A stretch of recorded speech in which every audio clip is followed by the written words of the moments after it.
Excel point नेपालमा तपाईहरुलाई स्वागत छ। यो भिडियो बेसिक एक्सेल चलाउन जानिसक्नु भएको तर त्यो भन्दा माथिको लेभल सिक्न चाहनु भएको साथीहरुको लागि हो।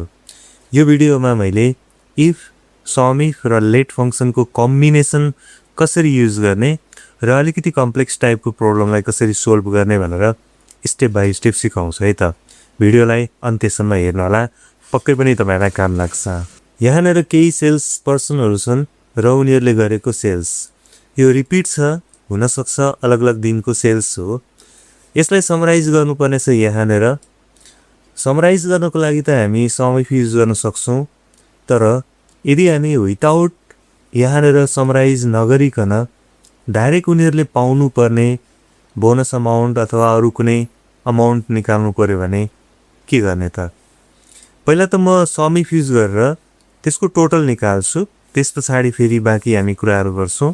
इक्वल SUMIF, रेन्ज भनेको यो भयो, कमा, त्यसपछि क्राइटेरिया यो भयो, कमा, र सम गर्नुपर्ने रेन्ज यो हो, इन्टर। हामीले टोटल सेल्स त निकाल्यौं, उनीहरुले गरेको अलग अलग सेल्स पर्सनले गरेको टोटल सेल्स हामीले निकाले। अब मानौ हामीलाई बोनस अमाउन्ट निकाल्नु पर्यो। बोनस निकाल्नको लागि कन्डिसन यहाँनेर दिएको छ यसरी, 2 लाख ग्रेटर देन 2 लाख भयो भने 10%, ग्रेटर देन इक्वल 1 लाख भयो भने 5% र लेस देन 1 लाख भयो भने बोनस नदिने भन्ने कुरा छ। यही कुरा हामी यो टोटल सेल्स निकालिसकेपछि यहाँ निकाल्न त सकिन्छ, तर मलाई चाहियो त्यो यो ननिकालिकन डाइरेक्ट नै। यदि यो निकालेपछि निकाल्नु पर्यो भने त हामी सिम्पल इफ युज गरेर निकाल्न सक्छौं। यदि यहाँ भएको कुरा ग्रेटर देन इक्वल 2 लाख छ भने त्यो बेलामा 10% मल्टिप्लाई त्यो सेल्स अमाउन्ट, कमा, होइन भने फेरि इफ यदि यहाँ भएको कुरा ग्रेटर देन इक्वल 1 लाख छ भने त्यो बेलामा त्यो सेल्स अमाउन्टको मल्टिप्लाई कति पर्सेन्ट छ त्यो, होइन भने बाँकी रहेकोलाई 0, ब्राकेट क्लोज अनि ब्राकेट क्लोज गरेर इन्टर गर्न पाइयो। यसले 25,000 र त्यस्तै गरेर अरुको कति कति हुन्छ त्यो निस्किन्छ। यदि हामी यो ननिकालिकन यसलाई म एकैछिन तलतिर सार्छु, मैले यसलाई कन्ट्रोल सी र यहाँनेर पेस्ट गरे। यही कुरा हामी निकाल्छौं यो टोटल सेल्स ननिकालिकन डाइरेक्ट नै।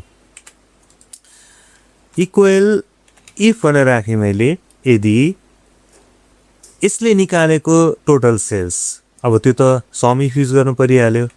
मैले यसमा SUMIF भनेर राखेँ, रेन्ज भनेको यो भयो, कमा, क्राइटेरिया यो, कमा, अनि सम रेन्ज भनेको यो।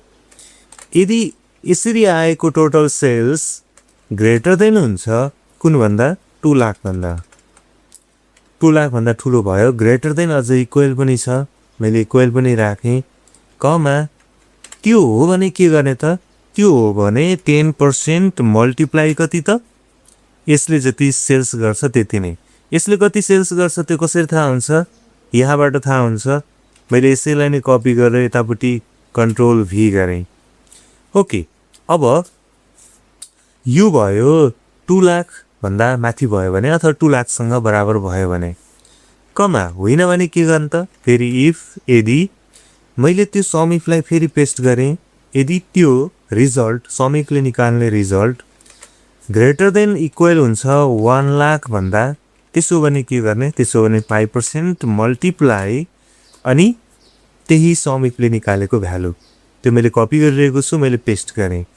होइन भने बाँकी रहेकोलाई 0, ब्राकेट क्लोज अनि अर्को पनि ब्राकेट क्लोज अनि इन्टर गर्यो भने हामीले यो टोटल सेल्स ननिकालिकन डाइरेक्ट यो बोनस अमाउन्ट निकाल्न पायौं। अब यो लङ भयो किन भन्दाखेरि यसमा यही नै कुरा रिपिट भइरहेको छ। अब यसो हेर्दाखेरि होइन पहिला यो निकालौं त्यसपछि यो निकालौं, किन दुःख गरेर नै?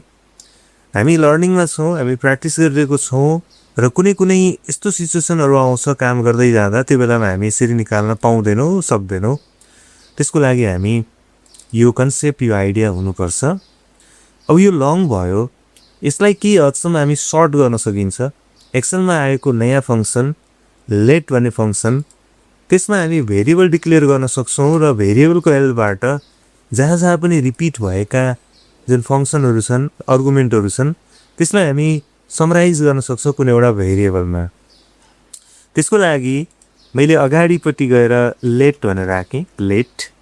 त्यस पछाडि यहाँ नेम1 अनि नेम भ्यालु 1। पहिला हामी भेरिएबलको नाम राख्छौँ, मानौ ए एउटा भेरिएबल हो, A B C D X Y Z अथवा टोटल सेल्स जे राख्दा पनि हुन्छ। रिजर्भ वर्डहरू युज नगर्ने सकेसम्म।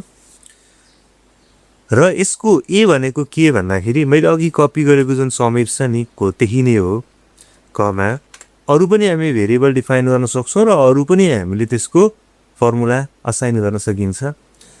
अब जहाँ जहाँ पनि हामीले सम इफ युज गरेको छौँ नि, जहाँ जहाँ पनि यो युजमा आइरहेको छ त्यसको सट्टामा हामीले ए मात्र राख्दा हुन्छ। यस पछाडि जस्तो यहाँनिर सम इफ युजमा आइरहेको छ, यसलाई मैले हटाएर यसको सट्टामा ए मात्र राख्दा हुन्छ। A greater than equal to lakh. फेरि यहाँ पनि सम इफ युजमा आएको छ, यसमा पनि ए मात्र राख्दा हुन्छ। फेरि यहाँ पनि सम इफ युजमा आएको छ, यसलाई हटाएर ए मात्र राख्दा हुन्छ। र यहाँ पनि सम इफ युजमा आएको छ, यसलाई पनि ए मात्र राख्दा हुन्छ। जुन रिपिट भइरहेको थियो नि त्यसलाई हामीले भेरिएबलमा असाइन गऱ्यौँ र नेक्स्ट टाइम त्यही युज नगरिकन, डाइरेक्ट सम इफ नगरिकन हामीले त्यो भेरिएबल जहाँ जहाँ राख्नुपर्ने छ त्यहाँ राख्यौँ। केही हदसम्म सर्ट भयो। यहाँनिर हामीले एउटा ब्राकेट क्लोज गरेनौँ, यो अटो करेक्ट भयो, ठिक छ। बस एन्सर सेम हो हैन। यसरी निकाले पनि र यसरी हामीले लेट फङ्सनबाट हाम्रो फर्मुलालाई समराइज गरेर निकाले पनि एउटै हो। यसलाई मैले सुरुबाट गर्नु पर्यो भने कसरी गर्न मिल्यो, यदि अब यहाँनिर पहिला हामी लेटबाटै स्टार्ट गरिदिउँ, लेट। अनि भेरिएबलको नाम ए कमा भेरिएबलमा स्टोर चाहिँ के गर्ने त भन्दा यो समिफलाई स्टोर गर्ने कमा। त्यस पछाडि इफ यदि अब हामी के भन्न सक्छौँ, A greater than equal to lakh भयो भने त्यो बेलामा के गर्ने त, त्यो बेलामा 10% मल्टिप्लाई ए भन्न पाइयो कमा। होइन भने फेरि इफ यदि ए ग्रेटर देन इक्वल 1 लाख भयो भने त्यो बेलामा के गर्ने त, 5% मल्टिप्लाई ए। होइन भने बाँकी रहेको 0 भन्न पाइयो, बाँकी रहेकोलाई 0, ब्राकेट क्लोज अनि ब्राकेट क्लोज। ओके, मैले यहाँनिर यो इफको ब्राकेट क्लोज गरेँ र यसको पनि ब्राकेट क्लोज गरेँ, दुईवटाको। लेट एउटाको चाहिँ क्लोज गर्न बाँकी रह्यो, लेटलाई पनि मैले क्लोज गरेँ अनि इन्टर गरेँ। हामीले सेम एन्सर निकाल्यौँ।